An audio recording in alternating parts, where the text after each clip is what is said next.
Welcome back to Rather Be Board Game, and I'm Nathan, and we are going to try to do another run through of Arkham Horror, the second edition. Really enjoyed the game.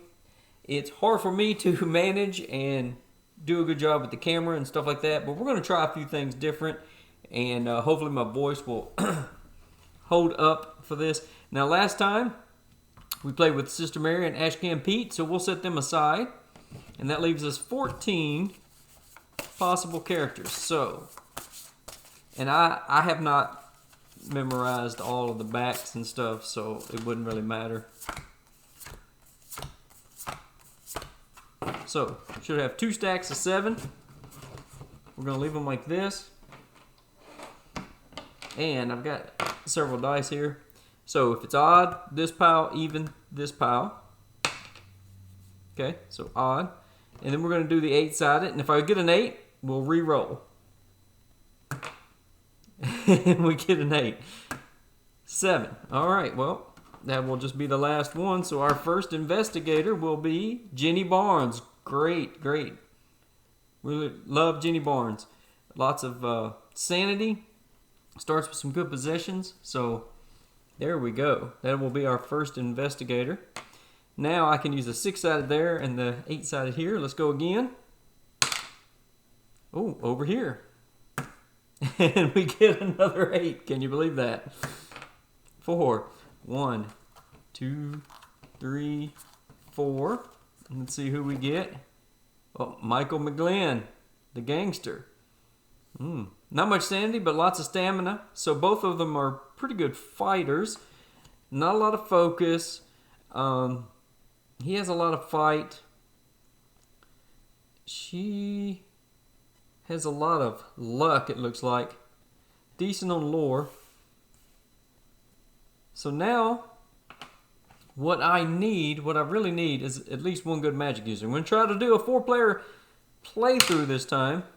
So we're over here.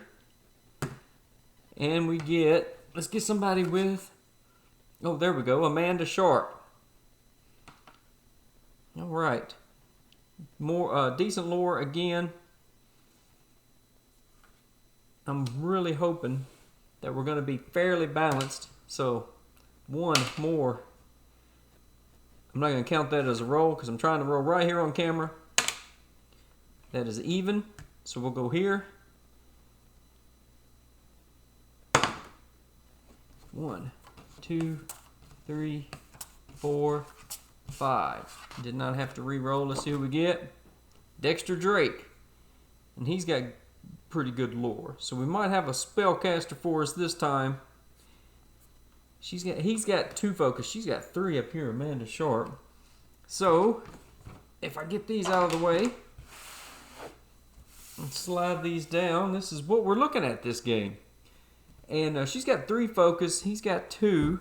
So I'm not going to worry about trying to figure out my markers until I get the board set up and stuff. So let me cut and go ahead and get their possessions and start looking over these characters, trying to figure out what I might want to do with them. So I've got all the characters' health, stamina, and set up, and their fixed possessions. Let's do their random possessions. So Jenny, we'll start with 2 random common items. So 1, 2, and he gets a unique. You can't see off camera, but Amanda will get 1 common, and so will Dexter. We will look at those in a moment. And, oh, my cards are sliding everywhere after I sleeve them. And then on this slick table. Oh.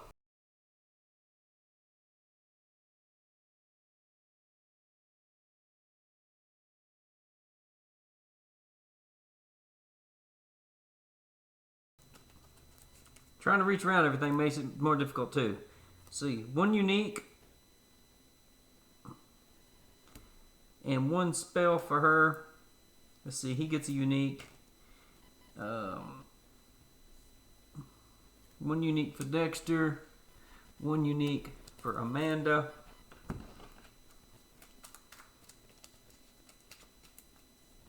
One spell, no spells. Dexter gets a starting spell and then gets 2 spells. Nice. And 1 spell for Amanda. And then skills. 1 skill. 1 skill. 1 skill for Dexter and 2 skills for Amanda. I did that a little bit out of order, but it doesn't matter. It's the beginning of the game. I'm just shuffling everything up. I'm going to put these tokens on their starting places. Let's see. She starts at the train station and boarding house. So let me get some of this set up, and then we'll look at the characters and their items. I am really struggling to figure out a good way to set this up and record it, so I'm not just doing a simple overhead the whole time, so that you can see what's going on a little better. So let's see what she has. Bravery. At any phase, exhaust to reroll a horror check. Now, that could come in handy. She has a shriveling, which is what Dexter has. We'll just look at it real quick. Cast modifier -1, sanity 1. And in any phase you can cast to exhaust to gain +6 to combat dice until the end of this combat. She has the Lamp of Alahazred, magical weapon, +5 to combat checks. Two-handed though, it is two-handed. Still, that's not bad. An enchanted blade, it's +4 to combat checks, and it's only one-handed, so she'll probably go with that.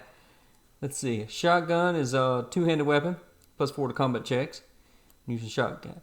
Shotgun in combat, all 6s are doubled, and there's a rifle, another two-handed. So she's got too many weapons. She definitely can't use all those. But decent starting possessions. Let's see. Now, wait a minute. Did I give... Let's see. He has his dynamite and his Tommy gun. And he has a skill that's +1 wheel. So that'll come in handy.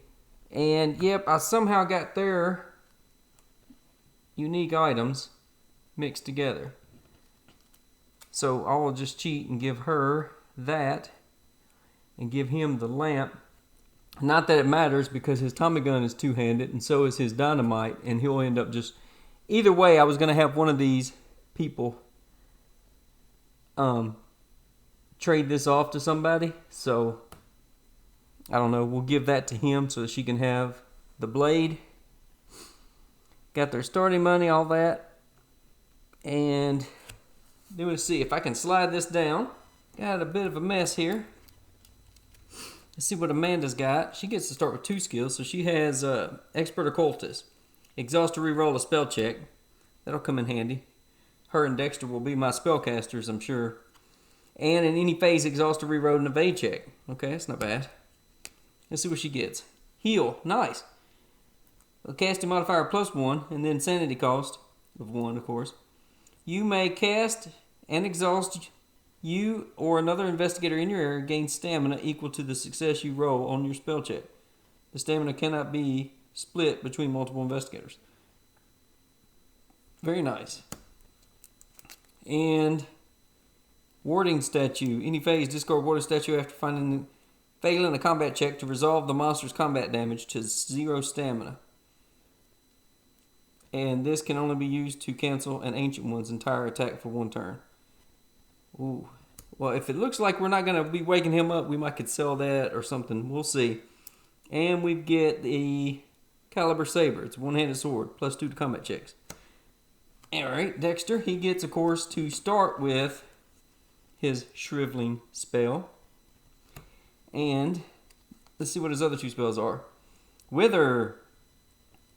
Modifier 0, sanity cost is 0, and says during any phase cast to exhaust to gain +3 combat checks until the end of combat. It's not bad. And the Voice of Ra, -1 modifier with its sanity cost of 1. Upkeep, you may cast to exhaust to gain +1 to all skill checks for the rest of this turn. Okay. Had to try to remember we have that stuff to use it. And let's see what we have here. His skill. He's a marksman. Exhaust to reroll a combat check. Okay. And he also has a cavalry saber. Nice. And let's see. Ooh, an enchanted knife also. Plus one. One-handed. +3 to combat checks, and it's magical. So he's pretty good. He's pretty set. He can take on some different monsters. So I got the starting clues and the basics and the players set up, but we need to figure out our ancient one. So as I've said before, we're not ready. I'm not ready for Cthulhu. I'm not a good enough player. I'm not ready to try this. And we went up against Yogg last time. So let's take that out. See, we have 1, 2, 3, 4, 5, 6. That is a nice number. We will do that. Grab one of the dice out of the monster bag I have here, and let's see what we've got. Uh-oh. All the way down to the bottom. No, off the tap. Can you see that? So -4. Good grief. On the modifier. Now, I will never be able to say this correctly. Narwhalhotep has innumerable cults all over the world. Cultists have the endless ability. So when we kill the cultists, we will not be able to take them as trophies. They'll have to go right back into the bag. Magical resistance. Each investigator must pass a lore +1 check or lose 1 clue token. Any investigators with no clue token left is devoured. This check's modifier decreases by 1 each turn. Oh, okay. So we're going to try to not fight him. We're going to try to keep him from stirring awake. 1,000 masks. At the start of the game, add the 5 mask monsters to the cup. And multiple mask monsters can be in play at once. Start a battle. An investigator with no clue tokens is devoured. And so this goes with the Awakened Final Showdown. So it's not that bad. We have masks in play. I'll have to see. The start of the battle, does that go with the 1,000 masks? I'll look that up if you're fighting a mask person. And then the cultist. So he doesn't look too bad while sleeping. But there we go. And let's go ahead and pull out our first mythos. Let's see what we get. The Great Ritual. It's a rumor. So I don't think we can start with a rumor on the first turn. I'll double check that, and I'll double check this. So I'm pretty sure this is the part that is always active, and this is start of battle when he awakens. So that's how we'll play it. It won't be every combat. It doesn't say combat. So not with every monster and minion, but just with him. And I believe there's only 4 monsters. This might be a misprint. There's only 4 monsters in there. And we do not use a rumor, so we just draw another. Let's see what we get. Another rumor. Okay. And we get an environment. All right. See if I can get that to focus for you.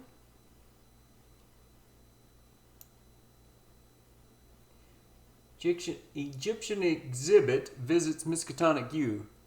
Any investigator who in their movement in Miskatonic U streets may pass a lore -1 check to gain 1 clue token by reading the strange hieroglyphics on the artifacts in the exhibit. Okay, might be a reason to stop in the streets if you don't have enough movement, but we'll see. Activity at the Miskatonic U streets, and a clue appears at the Black Cave, and then the witch's house is going to be our gate. So we're going to have our gate appear here at the witch house, which will suck up this clue. But a clue does appear at the Black Cave, so I'll just move that there.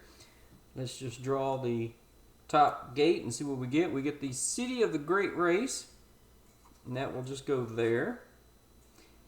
No modifier, so that's good. So we need to try and get these gates closed. I don't want to get overwhelmed early. Let's see what monster we get. Oh, we get a dimensional shambler. Fail a combat check against a dimensional shambler, you are lost in time and space. Ow. Yep. So if you do not kill it, it just sends you off in time and space. Alright, and it is not a plus or a moon. Alright, I think I've taken care of everything. I think we need to just go ahead and put a Doom token on our ancient one, and I think we are ready. Now I did put this here just to remind me, so I will leave this card out on the table. We'll put it over here. Maybe I can remember. And I think I might be ready to begin. So what I need to do is move the camera back over there, and I will start planning out the heroes, investigators' turns and fixing their ability sliders. And I already have a small correction to make, and people familiar with the game will know her special ability, Studious.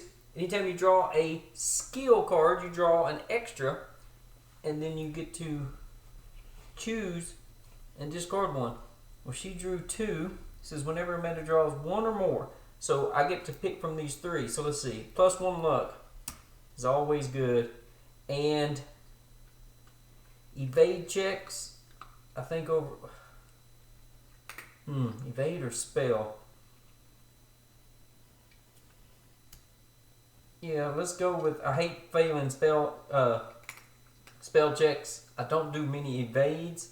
So let's do that. And also with Drake, he was supposed to draw an extra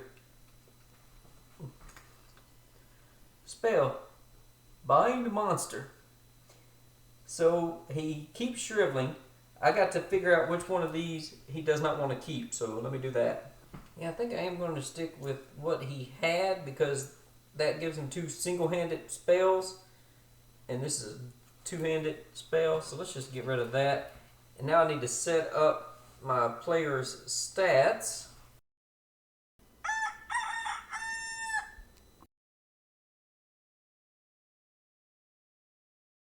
Yes, it is the upkeep phase of day 1. And I put this marker there to remind me. She does have an upkeep. And let's go ahead and do that. Jeannie's going to get $1. And we're going to have her be starting player, and we're just going to go down the line with the way that I drafted them randomly. I think I have the markers the way I want. I've got all the movement. So I think I'm ready to go to the movement phase. I'm going to move the camera over and show you how I'm going to do a special movement on the first turn especially. I think it's going to help out. So the movement phase basically happens at the same time for everyone. And so since I'm down here, let's go ahead and move Dexter. He only needed 2 movement. We're going to give him this clue. And Jenny, I want to send to the newspaper. If she can somehow get a retainer and start earning a bunch of income, we can have her run around to the magical shops and just try to find elder signs, try to find items that might be helpful for the other players and such, since she already has a lot of money. But Amanda and Michael, I want to do something special. So she is going to move 1, 2, 3, and that so far is just her 3 of her 4 movement. And now Michael is way down here at Maz. So he's going to go 1, 2, 3. Now both of them still have 1 movement point each.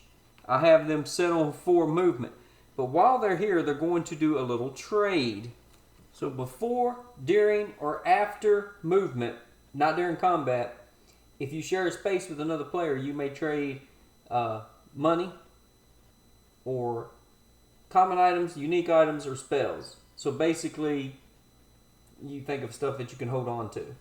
So he's going to give her this lamp. So now she has this 2-handed magical weapon. It's a little bit stronger than the little knife she had. And now she will finish her movement going here to the black cave, and he will go here. So she'll get 2 more clues. She started with 1, she's got 3. So the Arkham Encounters phase, and we are going to do these in player order. So right here, we're looking for the newspaper here in North Side. Earn $5 for a story. Well, didn't get the retainer, but we did get some money, which we knew was a good possibility here. I'm going to slide this on the bottom. Give her $5. Next up is Michael here in the graveyard, and let's see if we get this. See if I can get it to focus for you, sorry. Entering a stone crypt, you are surprised to find a beautiful fresco and some inspirational words upon the wall. There is almost magical peace within the chamber. Gain 2 sanity. Well, I haven't lost it. It's nice that nothing happened, but, you know. And while we are here, next player is Amanda anyway, so the Black Cave. You are in a maze of twisty passages, all alike. Pass a lore -2 check or become lost. If you fail, lose 1 sanity and stay here next turn. Okay, so a lore -2. I never know quite where to put these because it does say in the book that luck is usually the most common skill check. So I usually like to have people have a little bit of luck, which she has 3 now. And she only has 3 lore. So a lore -2. So she needs a 5 or a 6. And she passed. Nothing happens. Let's see what Dexter's up to in the woods here.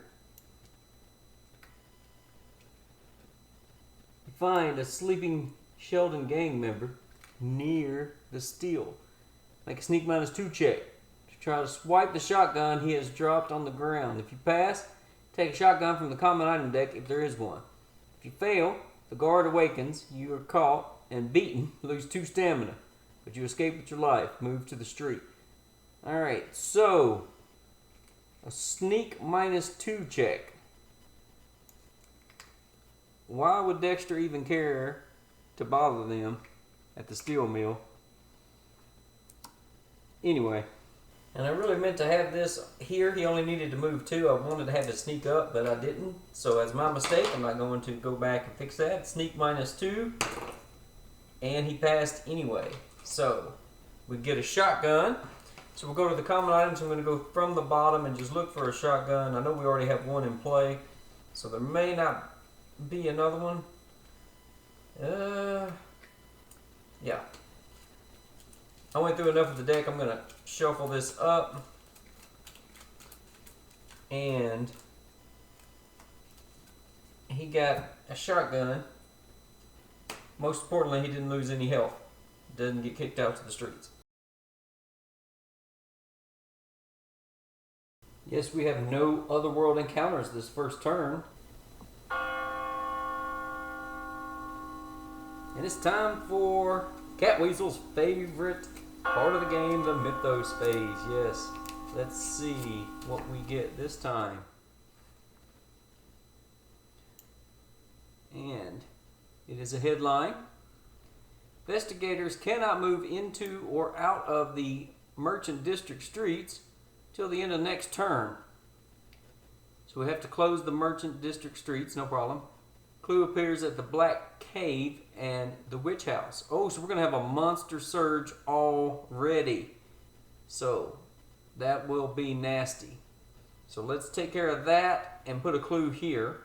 Now place the clue, and the good thing about this is that the doom track will not go up, but we only have 1 gate open. Now, when you have a monster surge, you draw enough monsters for each open gate, or 1 per the number of players, whichever is the largest. Well, that would be 4. So let's just go 1, 2, a witch, that's not bad. Migo, 3, ooh, a black man, and 4, a zombie. So 2 of those aren't bad. 1's nasty and 1 is scary. Now the bad thing is all of these, there's only 1 gate for them to spawn at, and they're going to surge out at the Witch House. Then we will deal with monster movement. What a mess, and me still trying to figure out how to record this in a good way. But we're going to put this here to remind us that is closed. But as we can see, we have no plus symbols, but moons will move on white. So these will move into the French heel. But that is a nasty gate. That's really a nasty gate. So that will be the end of the first day. I think I'm going to end this video here. And maybe next video we'll try to get 2 turns in. But it looks like I may see if he can take one or both of those out. I know this could be pretty nasty. So I'll look at that off camera. I'll start strategizing my next turn. So thanks for watching, everyone. And come back and join me for some more Arkham Horror, 2nd edition. Stay safe, stay healthy, and may God bless you.